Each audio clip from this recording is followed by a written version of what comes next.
Je vais donner tout de suite la parole à François Lavoué de la DGITM qui va venir nous faire un petit point de la façon dont l'État et la DGITM envisagent cet avenir de transport combiné. On va là, comme vous voulez, et puis on échangera après vos quelques messages que vous voulez passer à la profession.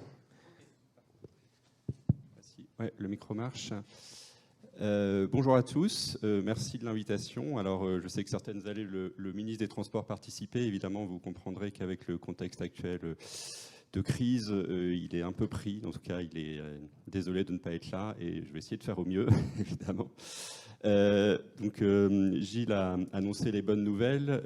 On a des chiffres qui sont très prometteurs pour le transport combiné avec une année 2021 qui est bonne. Une grosse croissance après une année 2020 où globalement le transport combiné avait plutôt mieux résisté à la crise que la plupart des secteurs d'activité en France. Donc clairement, on voit que ça répond à une demande des chargeurs. Et ça, c'est quelque chose qu'on souligne. Vous êtes pertinent. Les chargeurs ont besoin de vous et globalement, ça nous conforte dans l'idée que, alors on peut ou pas ne pas croire au doublement du fret ferroviaire à horizon 2030. Nous, on y croit encore côté État, mais en tout cas, ça nous conforte dans l'idée qu'on a bien fait de faire du transport combiné le pilier de cette croissance, puisque, comme vous le savez, le doublement il repose avant tout sur un triplement du transport combiné, où les perspectives de croissance sont à notre sens bien meilleures. Voilà, donc je reviens évidemment pas sur tous ces chiffres, simplement pour évidemment vous féliciter là-dessus, vous dire qu'il faut continuer à travailler ensemble et c'est évidemment l'objectif de la matinée. Nous, côté État, on met en place du mieux qu'on peut, enfin on l'espère, un cadre, mais évidemment derrière, on sait bien qu'au quotidien, la croissance, c'est à vous d'aller la chercher et vous le faites et on vous fait confiance pour le faire. Et évidemment, toutes les tables rondes de ce matin montreront les bonnes pratiques peut-être à développer et d'éventuels freins qu'on pourrait contribuer à lever. Donc, simplement pour présenter l'action de l'État en matière de fret ferroviaire et de transport combiné. Alors, je pense que pas mal d'entre vous savent déjà ce qu'on fait, mais je voulais faire un petit point d'avancement sur là où on en était. Avec plusieurs volets. Le premier, c'est que, comme vous le savez, on a publié en octobre 2021 une stratégie nationale pour le développement du fret ferroviaire. Alors, vu comme ça fait un peu soviétique, il y a 72 mesures, tout ça fait très plan quinquennal. La vérité, c'est que ça a été largement co-construit avec vous, avec 4F, et donc évidemment avec le GNTC qui a pris toute sa part. On avance à un rythme qui est ce qu'il est. Alors les gens trouvent parfois que ça va pas assez vite. Nous, on est plutôt à ce stade satisfait de l'avancée des mesures. Je voulais juste, alors il y a plein de mesures qui concernent le fret ferroviaire dans son ensemble. Je voulais juste mettre l'accent sur 3 mesures qui sont plus spécifiquement pour le transport combiné. Le premier, c'est qu'on va lancer, ce qui est prévu dans la stratégie, un schéma national directeur pour le transport combiné. Donc il y a une première réunion, un premier comité de pilotage qui se réunira mi-novembre, auquel le GNTC est évidemment convié. L'idée, c'est d'avoir une vision à long terme, donc horizon 2030 et au-delà, de la demande, des flux de transport combiné, et puis derrière, évidemment, de ce qu'il faut mettre en face, notamment en termes d'investissement, mais pas que. C'est-à-dire qu'un des produits de sortie, c'est par rapport aux capacités actuelles des terminaux, combien il faut en développer, où est-ce qu'il faut les mettre. Au-delà de ça, c'est aussi regarder tout ce qu'il faut faire pour s'assurer qu'on a la capacité sur le réseau pour que les flux identifiés relatifs à la demande puissent être réalisés. Donc ça, c'est un gros chantier qui va pas mal nous occuper, l'équipe et vous évidemment, puisque tout ça doit être co-construit sur les prochains mois, puisqu'on se fixe l'objectif de finir tout ça au second semestre 2023. 2 autres mesures peut-être qui vous concernent assez directement côté transport combiné. Alors le premier, c'est la simplification des autorisations de transport exceptionnel, puisque c'est une mesure qu'on avait mise dans la stratégie et on est assez content de dire qu'on l'a réalisée. Grosso modo, SNCF Réseau a largement simplifié en lien avec le PSF tout ce qui était procédure ATE, et ça s'est traduit par des chiffres, puisque depuis décembre 2021, on a 80% de demandes en moins d'ATE sur le réseau, donc ça veut dire qu'il y a aujourd'hui 80% des flux 80% en moins de flux qui ont besoin d'une ATE, de demander une ATE et de l'obtenir pour pouvoir circuler. Donc évidemment, tout ça contribue, on l'espère, à vous simplifier la vie. C'est un exemple parmi d'autres, mais en tout cas, c'est aussi pour vous montrer que ce n'est pas une grande stratégie avec des trucs inapplicables. Il y a aussi ce qu'on appelle des quick gains, en tout cas des choses qui, derrière, peuvent vous aider au quotidien. Et troisième mesure que je voulais mettre en avant, parce qu'évidemment elle vous concerne là aussi directement, c'est tout ce qui est expérimentation sur le 46 tonnes en pré- et post-acheminement, où comme vous l'avez vu, le décret cadrant tout ça a été publié fin juillet. Alors je sais que vous demandez maintenant l'arrêté qui précise tout ça. Je vous rassure, on travaille dessus de façon intensive et on espère pouvoir le sortir assez vite. Assez vite? C'est-à-dire Je ne vais pas m'aventurer à donner un calendrier, mais en tout cas, on travaille dessus. Voilà, ça c'était l'aspect stratégie. Il y a évidemment tout le volet financier qui est essentiel pour le soutien au secteur. Comme vous le savez, on a mis en place des aides complémentaires à l'exploitation depuis 2021, 170 millions par an, donc, qui sont actés sur 2021-2024. On essaye de voir si on peut prolonger au-delà. Ces 170 millions permettent de couvrir 4 choses. Donc, la première chose qui vous concerne très directement, c'est l'augmentation de l'aide au transport combiné, qui est passée de 27 millions à 47. Et donc ça s'est vu dès 2021 et ça se voit encore sur les conventions de financement qui sont en train d'être signées et envoyées là en ce moment pour 2022. Deuxième volet, c'est tout ce qui est baisse de péage, où on a mis 65 millions d'euros par an de contribution fret additionnelle, au-delà de la compensation fret historique. Ça nous permet aujourd'hui d'avoir des prix au train kilomètre qui sont de 1,20 €, c'est-à-dire largement inférieurs à la moyenne européenne. Ça vous concerne peut-être un petit peu moins, mais par la mise en place d'une aide aux wagons isolés à hauteur de 70 millions d'euros, dont on vient d'obtenir l'autorisation de la part de la Commission européenne après un long travail de conviction, un peu trop long au goût de tout le monde, mais en tout cas on l'a obtenu. Et puis ça se traduit, alors on pourrait penser que c'est un peu plus anecdotique, mais ça l'est pas tellement, par des aides au démarrage sur des nouveaux projets. Alors le projet emblématique qu'on aime bien côté État, c'est la relance du train des primeurs en octobre dernier, mais évidemment il n'y a pas que ça. Et on aura des projets d'autoroutes ferroviaires qui seront lancés grâce à ça, une sans doute d'ici la fin de l'année et d'autres dans les prochaines années. Voilà sur ce soutien à l'exploitation. Donc, au-delà de ça, on essaye aussi de faire preuve de flexibilité. Comme vous le savez, en 2022, vous avez été très directement confronté aux augmentations des coûts de l'énergie. Et donc, on a mis en place, là aussi, il y a une baisse de péage, un soutien supplémentaire de 26 millions d'euros. Ça s'est mis en place relativement rapidement et simplement. Je pense que ça a à peu près répondu aux besoins du secteur. On sait bien que le sujet énergie monte beaucoup en ce moment, que c'est un gros sujet de préoccupation pour vous. Évidemment, je peux vous dire qu'on y travaille. Alors, c'est un petit peu plus compliqué pour 2023 parce que les besoins sont encore plus élevés que ce que vous aviez pu rencontrer en 2022. Et puis parce qu'on avait un cadre en 2022 qui nous permettait de le faire simplement au niveau européen, c'est plus le cas en 2023, donc on y travaille. C'est un peu plus compliqué, mais on est assez optimiste sur nos chances d'y arriver parce que évidemment c'est un sujet majeur pour vous et pour les autres opérateurs de fret ferroviaire partout en Europe. Voilà, et puis juste dernier volet de soutien financier que je souhaitais mentionner, c'est tout ce qui est certificat d'économie d'énergie, où là aussi le transport combiné, un dispositif spécifique. Voilà, ça vous donne un panorama, on l'espère, assez complet de ce qu'on essaye de faire. Et là aussi, j'espère vous avoir montré qu'on essaye d'être très actif à vos demandes et de construire des choses qui permettent concrètement de répondre à vos besoins. Ça, c'est pour la partie exploitation. On a la partie évidemment qui est peut-être un petit peu plus de long terme, qui est la partie investissement. Donc là, comme vous le savez, on avait un volet pour le fret ferroviaire de 250 millions d'euros dans le plan de relance. Donc je peux dire qu'il sera entièrement engagé d'ici la fin de l'année, ce qui n'était pas totalement gagné au début, puisqu'on est sur des projets qui ont des degrés de maturité parfois différents. Là, on arrivera à engager. Donc, ça se traduit évidemment par.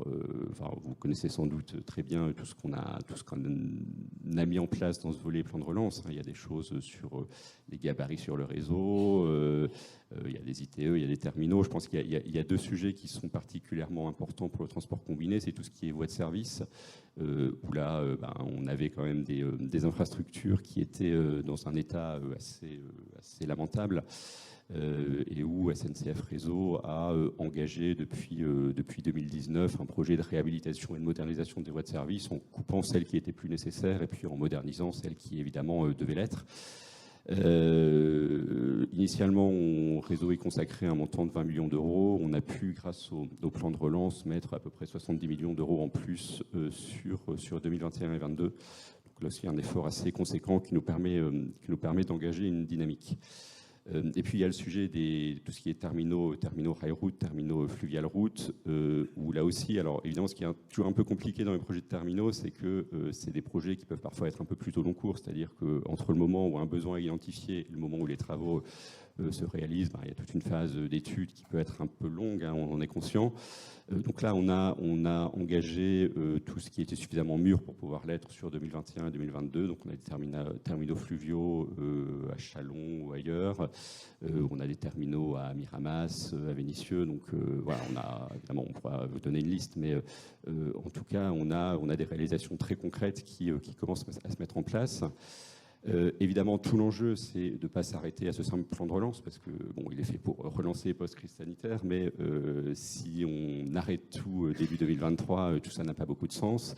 Et donc, l'enjeu maintenant pour nous, il est de s'inscrire dans la durée, et ça, on y travaille via les travaux du COI, hein, du Comité d'orientation des infrastructures, qu'on a largement alimenté, que évidemment 4F et le GNTC ont aussi largement alimenté sur leurs besoins, mais je pense que globalement on développé des visions assez cohérentes.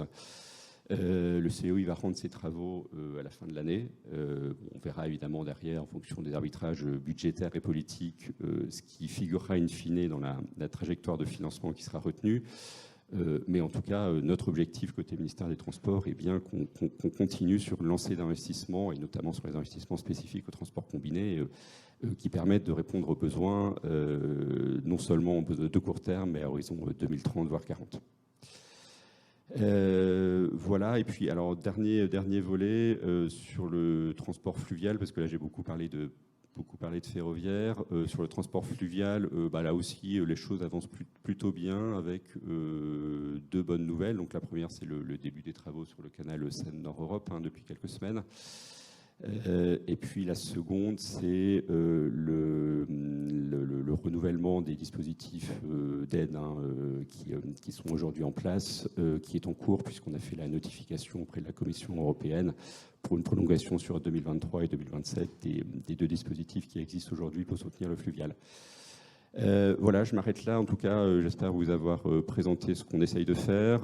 Ça veut dire, j'insiste encore là-dessus, qu'on croit beaucoup au transport combiné. Et évidemment, j'espère que les débats de ce matin seront fructueux et permettront derrière nous de nous aider aussi à orienter notre action du mieux possible. Merci beaucoup François Lavoué pour ce tableau complet. On reviendra sur pas mal d'éléments que vous avez évoqués, les terminaux, les CE, ça fera l'objet des prochains débats. Vous avez justement souligné au début de votre intervention que les professionnels que vous avez devant vous sont des gens de terrain pour la plupart, pour la grande majorité, et qu'ils sont logiquement impatients de voir lever un certain nombre de freins, blocages, etc., qui ne ressortent pas forcément de gros investissements, mais de progrès au jour le jour sur un certain nombre de choses. Et je me souviens de votre ancien directeur, Marc Papinutti, lors d'un récent SITL, qui avait promis de mettre en place un suivi très régulier avec SNCF Réseau des actions qui étaient inscrites notamment dans la stratégie nationale de fret ferroviaire. Où est-ce que vous en êtes de ce suivi ? Comment faire pour que ça aille plus vite, pour que certains délais, d'ailleurs vous avez vous-même évoqué sans doute un peu d'impatience de l'État devant certains chantiers, par exemple sur les terminaux. Où vous en êtes de suivi ? Comment vous faites pour que ça aille plus vite ? Parce que, on va le rappeler encore beaucoup ce matin, la demande est forte et la capacité ne suit pas forcément, ou les blocages ne sont pas forcément levés assez vite. Oui, tout à fait. Alors effectivement, mettre en place des stratégies, c'est bien, mais il faut les suivre. Si la stratégie ne débauche que sur un plan, un schéma directeur, c'est un peu frustrant. Donc, où vous en êtes de suivi concret? On a malheureusement un historique de plans qui n'ont pas forcément délivré tout ce qu'on pouvait attendre. Non, ce que je peux dire là-dessus, c'est que évidemment, on met en place un suivi avec le secteur. Donc, le GNTC participe à ces comités de pilotage qui se réunissent tous les mois, tous les 2 mois à peu près. Mais pas que. Enfin, on a SNCF Réseau, on a l'AFRA, on a en gros tous les représentants du secteur, et on a mis en place. Alors c'est un peu technique, mais on a des fiches de suivi de chaque mesure avec des jalons d'avancement, des calendriers, et donc qui nous permettent d'identifier là où on avance bien, là où on est en retard. D'essayer de corriger ce qui peut l'être quand on s'aperçoit qu'on prend du retard, d'identifier les causes, de voir comment peut-être qu'on a été trop ambitieux, voir finalement ce qui bloque et essayer d'y remédier. Donc, en tout cas, le cadre est là. Et d'ailleurs, alors, on ne l'a pas encore fait, mais on va essayer de mettre en place, parce qu'on a aussi, on souhaite être transparent sur ces avancées. Hein, donc, on va essayer de mettre en place d'ici la fin de l'année des choses publiques, c'est-à-dire sur le site du ministère où on verra le taux d'avancement. Alors, peut-être pas pour les 72 mesures, parce que certaines sont un peu techno pour le grand public, mais en tout cas, clairement, on a aussi une volonté de montrer qu'on avance bien. Alors, je peux en tête les taux d'avancement, mais globalement, on a sur 72 mesures, on en a une grosse dizaine qui sont déjà réalisées.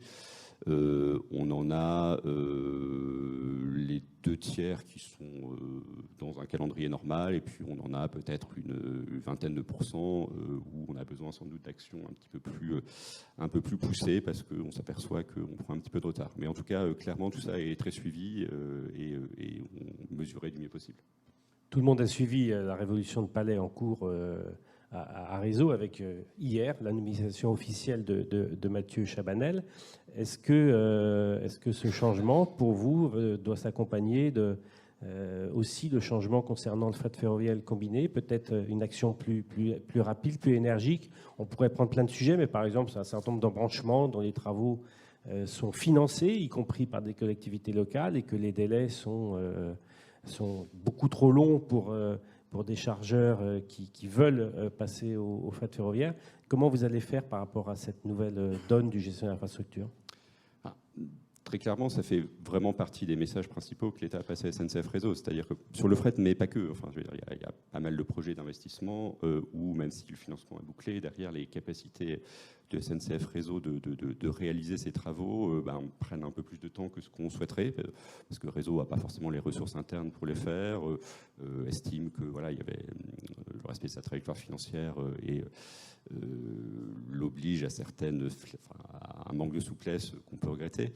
Donc, en tout cas, je peux vous rassurer là-dessus, ça fait vraiment, dans la feuille de route qu'on prépare pour le nouveau président de SNCF Réseau, ces sujets se sont clairement identifiés. Donc, ça montre que l'État sera attentif à ce qu'il y ait une meilleure fluidité sur les sujets fret ferroviaire entre les besoins derrière des opérateurs et puis la réalisation, in fine, des investissements dont Réseau est responsable. Après, évidemment, je peux vous promettre que tout va être réglé par le changement de président, ce serait trop facile. Il y a aussi des procédures internes qu'il va falloir renouveler, et aussi un poids des organisations qui fait que c'est une grosse machine, hein, SNCF Réseau, avec un champ de contraintes qui est évidemment extrêmement compliqué. Mais en tout cas, le message de l'État, il est très clair là-dessus. Donc, il faut s'attendre dans les semaines qui viennent à une feuille de route où il y aura un chapitre spécifique sur le fret et notamment le combiné dans la feuille de route de Mathieu Chabanel, c'est ça? En tout cas, c'est notre souhait côté ministère des Transports. Je crois qu'on y sera très attentif. Je regarde le président Stepezinski. On sera très attentif à ça. Merci beaucoup, François Lavoué, pour ce point. Je crois qu'on peut remercier François Lavoué pour la précision de ces données.